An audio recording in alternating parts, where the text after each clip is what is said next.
Hello everyone, আজকের কোনো video নয়, আপনাদের সাথে কিছু কথা শেয়ার করছি। দিনটা ছিল মৌনী অমাবস্যার দিন। তো অনেক দিন ধরেই ঠিক করে রেখেছিলাম এই দিনে আমি মা শ্যামসুন্দরী মাকে দর্শন করার জন্য যাব।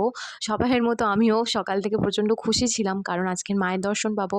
অনেক দিনের ইচ্ছা একটা পূরণ হবে, সেই মতো বেরিয়ে পড়েছিলাম আমি এবং আমার হাসব্যান্ড। তখন বাজে ঘড়িতে প্রায় ৬টা। তখন আমরা শিয়ালদা থেকে শ্যামসুন্দরী মায়ের পথের উদ্দেশ্যে বেরিয়ে পড়েছিলাম। কিন্তু সেখানে গিয়ে এইরকম একটা পরিস্থিতির সামনাসামনি হব কখনো ভাবতেই পারিনি। তো প্রথমত গিয়ে দেখছিলাম যে অনেকটা লাইন পড়েছে, কিন্তু সবাই বলাবলি করছিল আজকে বোধহয় আর মন্দির খুলবে না। তো এই কথাটা শুনে আমরা যখন সামনের দিকে এগিয়ে গেলাম, গিয়ে দেখছি প্রচুর দর্শনার্থী এখানটায় এসে ভিড় করেছে। এখানটায় মিডিয়া এসে গেছে, এখানটায় পুলিশের র‍্যাব নামিয়ে দিয়েছে। কারণ কিনা সেই ২টো নাগাদ থেকে এখানটায় রীতিমতো ঝামেলা চলছে। মানে যারা অনেক দূর দূর থেকে দর্শনার্থীরা এসছে তাদেরকে ভিতরে ঢুকতে দেওয়া হচ্ছে না, কারণ এত লাইনে কতক্ষণ দাঁড়িয়ে রয়েছেন? ৮ ঘন্টা হয়ে গেছে। তাও মন্দিরে ঢুকতে পারেন না।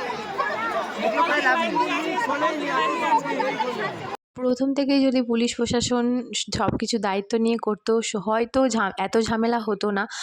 সেই ২টো নাগাদ থেকে ঝামেলাটা শুরু হয়, তখনই যদি সব কিছু সামাল দেওয়া যেত, এতটা খারাপ পরিস্থিতি হতো না।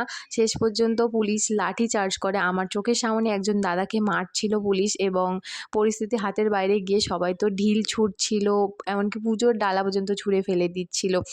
যেহেতু অনেক দূর থেকে মাকে দর্শন করার জন্য এসছে, সেই জন্যই এত উত্তেজিত হয়ে গেছিলো। গঙ্গাসাগর, শান্তিপুর, কৃষ্ণনগর থেকে মানুষরা এসছিল। এত উপচে পড়া ভিড় যখন সামাল দিতেই পারবেন না, তখন মন্দির কর্তৃপক্ষদের কাছে একটাই অনুরোধ, ইউটিউবারদের দিয়ে বা আপনারা ইউটিউবে ভিডিও করে এই দিনটাকে এত হাইলাইট করা বা ভাইরাল করার কোনো প্রয়োজন হয়নি। তো আরও একবার প্রমাণ হয়ে গেল, মা না চাইলে কিন্তু মায়ের দর্শন পাওয়া সহজ নয়।